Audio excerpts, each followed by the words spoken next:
Your time has come at last, dear reader. While we began this tale long ago, we hope it is yours to finish. They called it the Cinder Night. What came from those dark, starless skies would change the world of Moss forever. The peace that had settled across the land was broken by an unconquerable nightmare. And that night, the animals nearly met their end.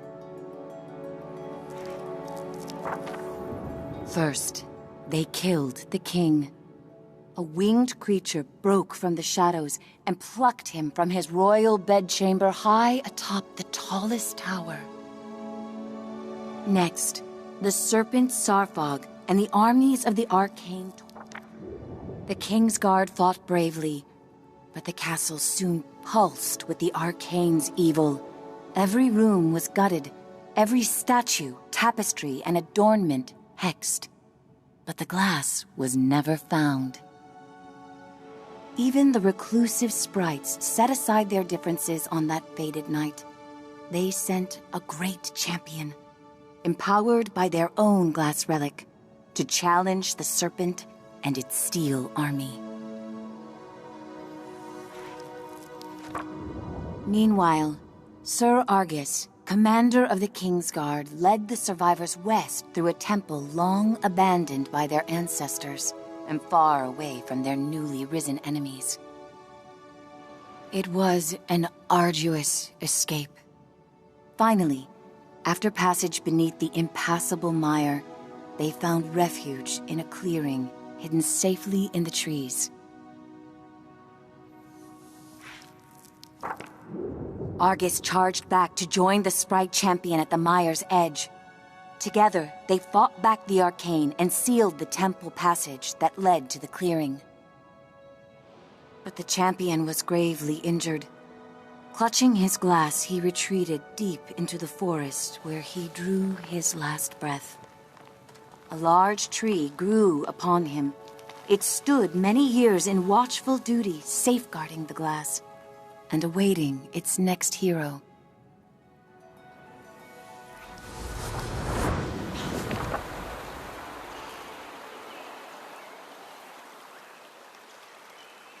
That hero, albeit an unlikely one, did arrive at a time she'd be needed most.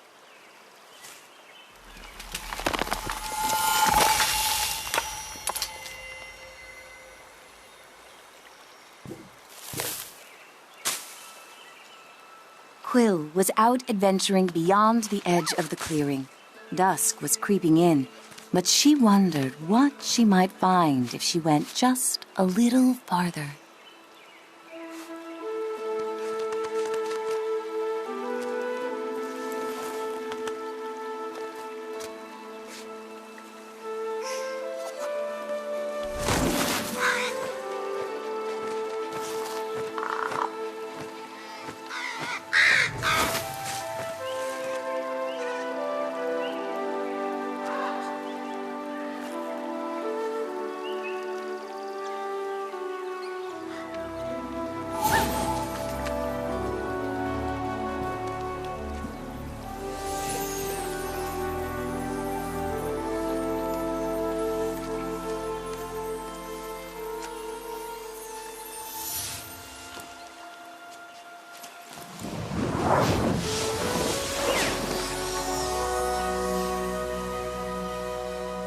She was not exactly sure what she roused, but she felt no danger from the being silently peering down at her.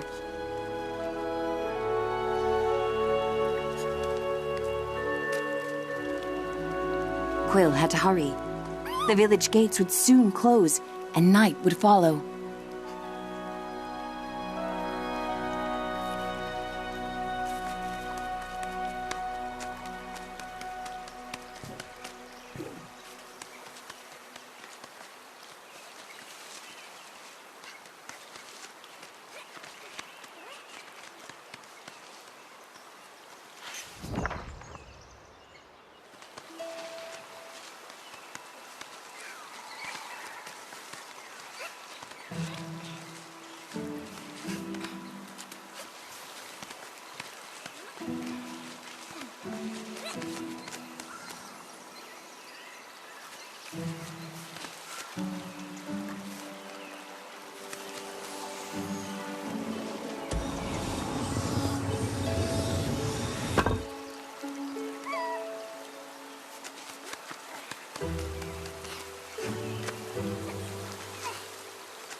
Night, her uncle often warned, was when danger was most present.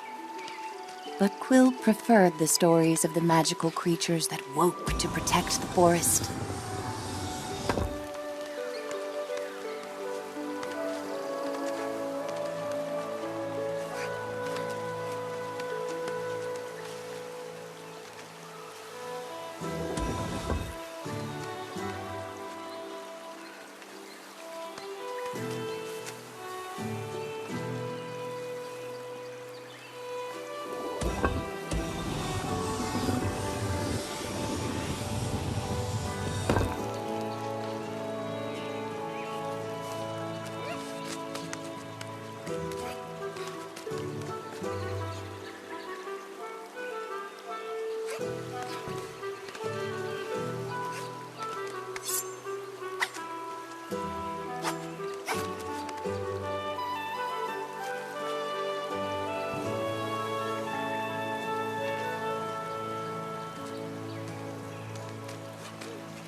Thanks to her new friend, Quill had saved priceless grains from the hourglass.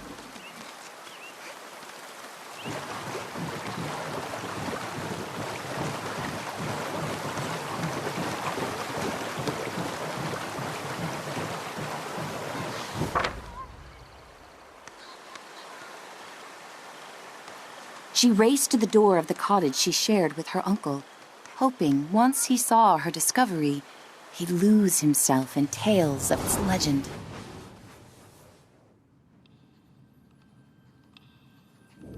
Uncle Argus was watching the evening light dim when Quill burst through the front door of their cottage. "Uncle! Uncle, there's something you have to see!" "Out past the bell again," he scolded. "Quill, I've told you countless times." "I know," Quill replied, crestfallen. "I didn't mean to worry you, but I found something strange and magical."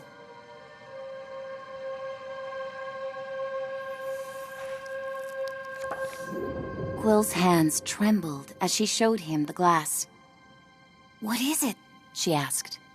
A look of panic spilled over her uncle's stoic exterior. "Where did you find this?" roared Uncle Argus. Quill had never seen her uncle so shaken.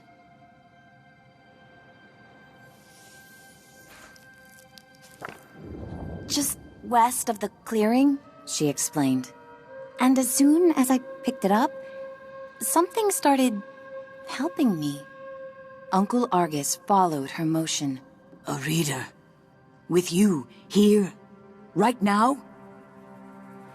"Quill, what you found is very powerful and very dangerous," he said with great concern. "If I could take this burden from you, I would. But this reader has chosen.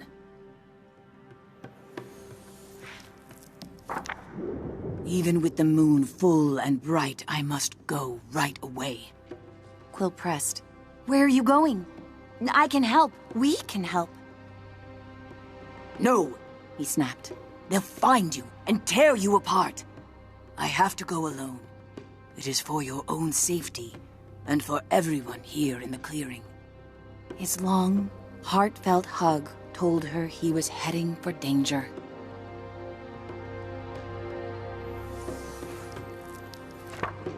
"I'll be back before midnight.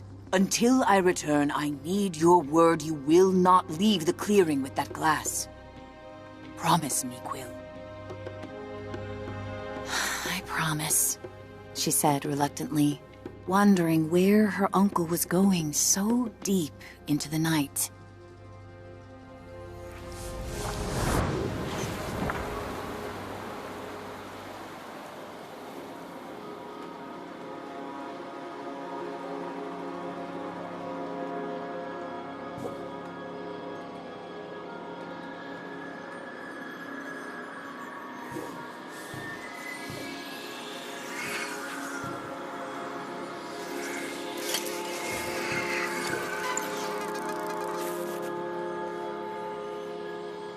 "Hey, kid! Kid! Wake up! Hey, kid, over here! I know where your uncle went. I can show you. You're twofold now, very important. Bring that glass and your sidekick too. We're going to need them." Quill called out, "Hey! Starthing, wait!" Quill had never met a Starthing. In campfire stories, they often meddled in the lives of mortals. And when they appeared, mischief followed. Passage through the eastern gate was strictly forbidden. But despite her promise, Quill knew in her heart that Uncle Argus needed her.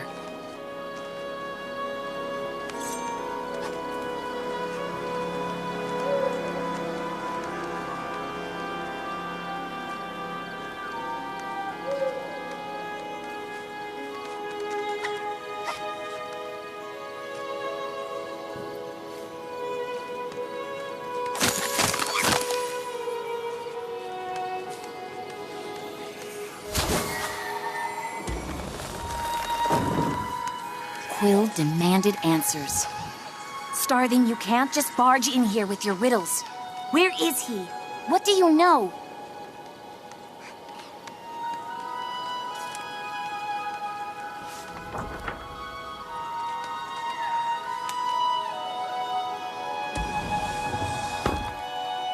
The trouble your uncle's heading for is the kind only you and that silent giant up there can get him out of.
This way, kid, urged the Starthing.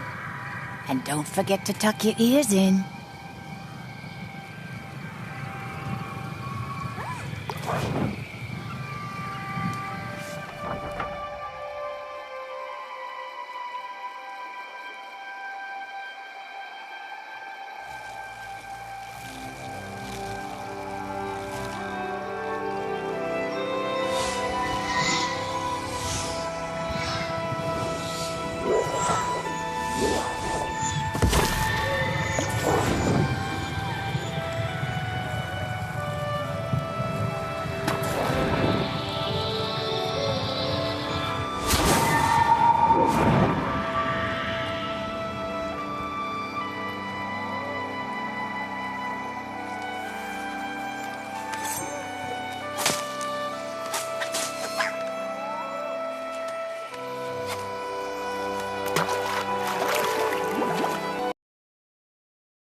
Just on the other side is the mire, the starling assured her. There's a good chance your uncle's still there.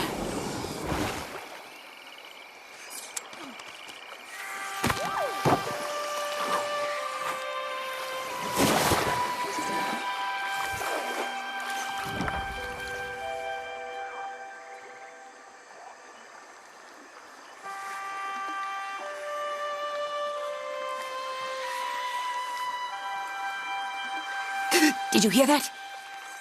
The starling seemed anxious. I've ruffled enough leaves in these parts. I can't be seen with you. I'll catch up with you later. Just don't go and die on me.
whisper echoed through the trees.